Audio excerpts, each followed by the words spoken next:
Hello everyone, very good morning to all of you. आज के दिन की शुरुआत करेंगे 8 मई 2021 के इम्पोर्टेंट करंट अफेयर के साथ। उम्मीद करता हूँ आप लोग डेली के सेशन पूरे पूरे देख रहे होगे, हर एक क्वेश्चन को बहुत ध्यान से समझ रहे होगे और पढ़ रहे होगे।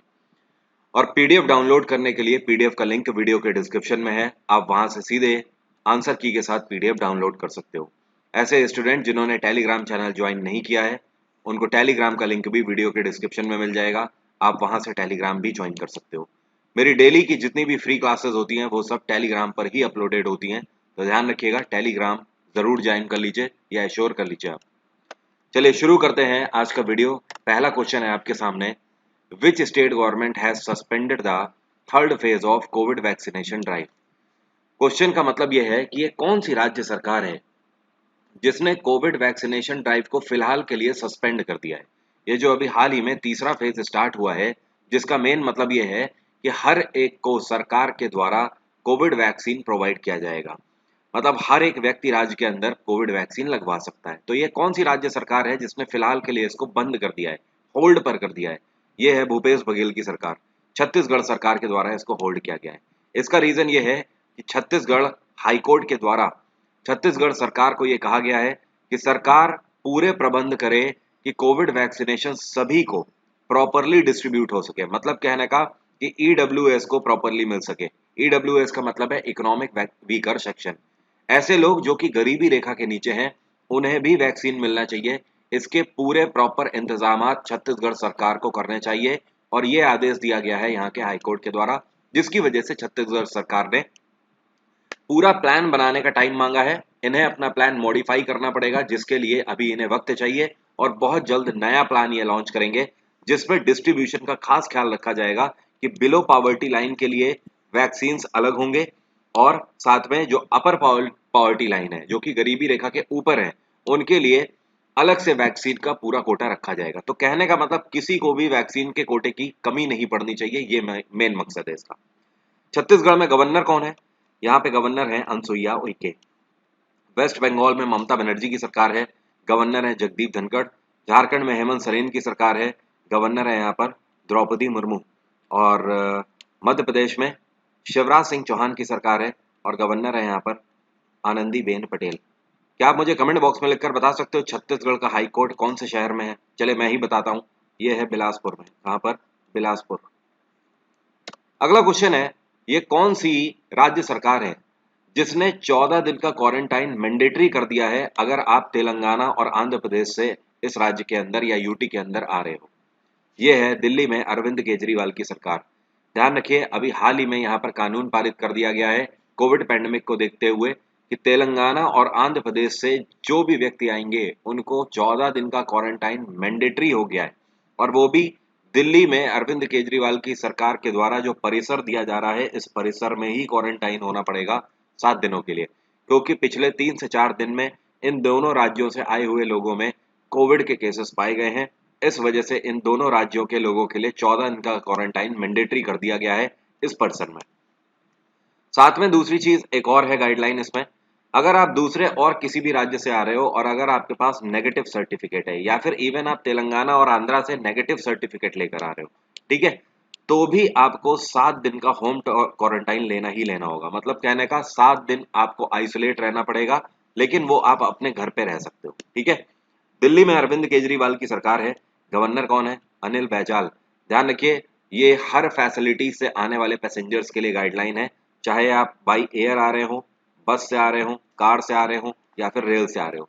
एक और गाइडलाइन है इसमें, अगर आप कोविड नेगेटिव सर्टिफिकेट लेकर आ रहे हो दिल्ली के अंदर, तो वो सर्टिफिकेट पिछले 72 घंटे के अंदर का ही होना चाहिए, तभी वो मान्य होगा, अदरवाइज नहीं मान्य होगा।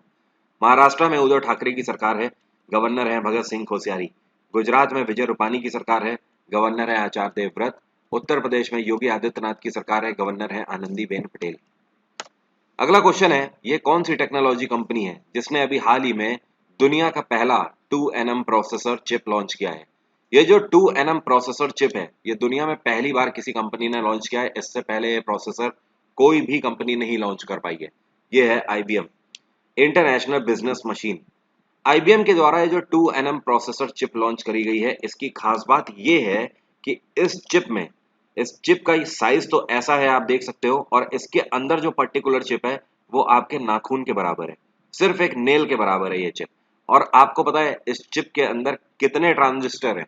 इसके अंदर 50 बिलियन ट्रांजिस्टर हैं। कितने? 50 बिलियन, जी हाँ, मिलियन नहीं, 50 बिलियन ट्रांजिस्टर। तो ऐसी प्रोसेसर चिप आईबीएम के द्वारा वर्ल्ड में पहली बार लॉन्च करी गई है, जिसको 2nm प्रोसेसर चिप बोला जा रहा है। जो पिछली जो चिप लॉन्च करी गई थी, 5nm प्रोसेसर चिप जो लॉन्च करी थी आईबीएम ने, उससे 45% स्पीड इसकी ज्यादा है। ओके, तो ये इसका ग्रोथ रेट है। बाय द वे, अगर बात करी जाए आईबीएम की, तो इसकी स्थापना 1911 में करी गई थी। इसका हेडक्वार्टर है न्यूयॉर्क, और आईबीएम के इस टाइम पे सीईओ कौन है? ये है अरविंद कृष्णा। क्या नाम है? अरविंद कृष्णा। साल 2019 के आखिर में अरविंद कृष्णा को अपॉइंट किया गया था सीईओ के रूप में। ये भारत के आईआईटीएन है। माइक्रोसॉफ्ट के सीईओ हैं सत्य नडेला, टीसीएस के हैं राजेश गोपीनाथन, और गूगल के हैं सुंदर पिचई। अगला क्वेश्चन है, ये कौन सी राज्य सरकार है जिसने अभी हाल ही में मुख्यमंत्री सेवा संकल्प हेल्पलाइन लॉन्च करी है? तो ये राज्य सरकार है हिमाचल प्रदेश में जयराम ठाकुर की सरकार। इनके द्वारा मुख्यमंत्री सेवा संकल्प हेल्पलाइन नंबर जारी किया गया है। अब इसका मोटो क्या है? ये जो हेल्पलाइन नंबर जारी किया गया है, पहले आप जान लो हेल्पलाइन नंबर क्या है। ये नंबर है 1100। अब ये नंबर क्यों जारी किया गया है? ये कोविड पेशेंट्स के लिए जारी किया गया है, या फिर कोविड से रिलेटेड अगर आपको कोई भी क्वेरी है, अगर आप कोई भी बात एटलीस्ट जानना चाहते हैं, या फिर डॉक्टर से आप कंसल्ट करना चाहते हैं दवाओं के बारे में, तो ये बेसिकली हिमाचल प्रदेश के अंदर हॉस्पिटल्स की भीड़ को कम करने के लिए ये हेल्पलाइन नंबर जारी किया गया है।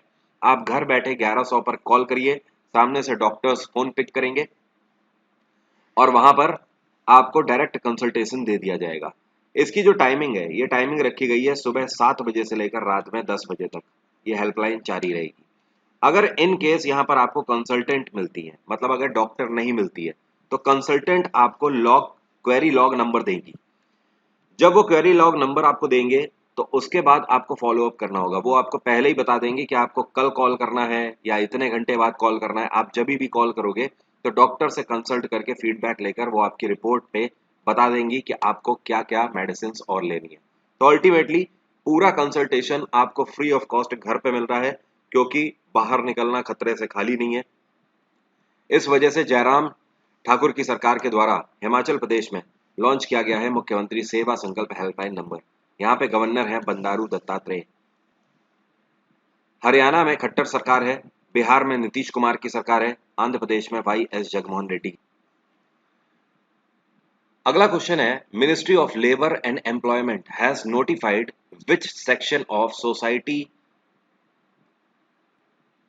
Social security code 2020।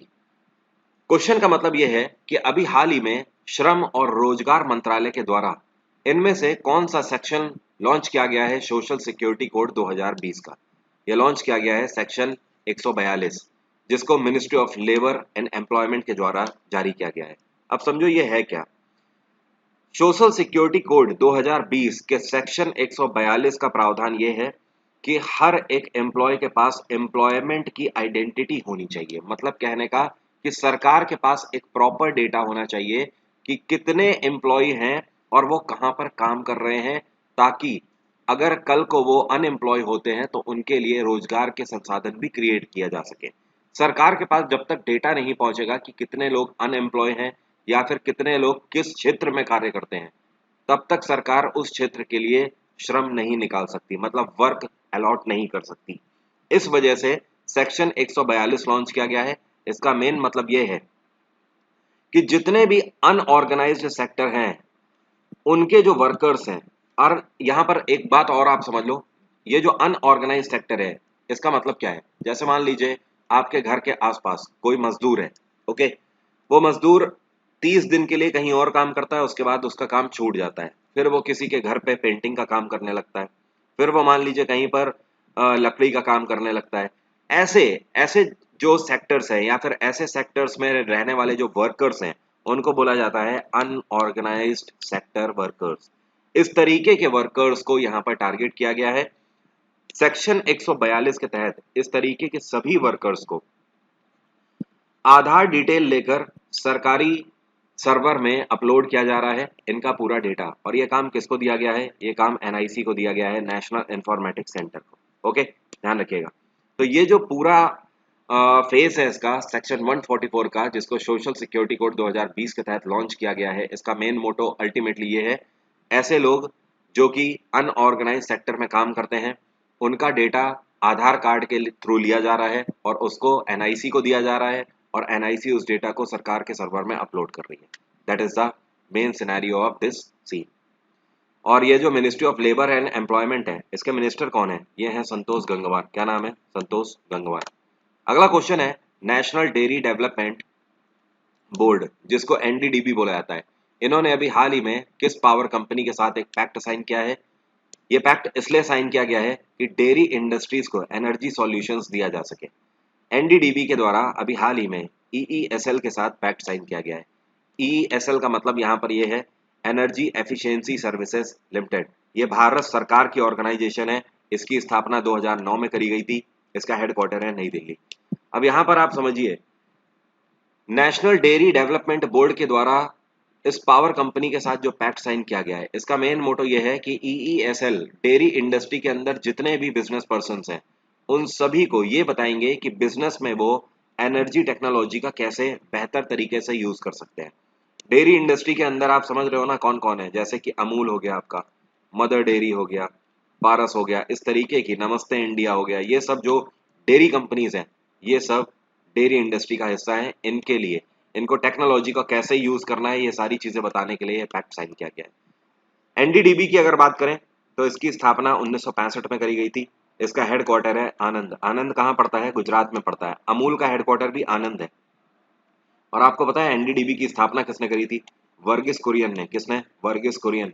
मैं आपको स्टैटिक जीके में क्वेश्चन कई बार करा चुका हूं ना कि who is the father of milk revolution या फिर व्हाइट रेवोल्यूशन। तो व्हाइट रेवोल्यूशन का जनक किसको बोला जाता है? वर्गीस कुरियन को।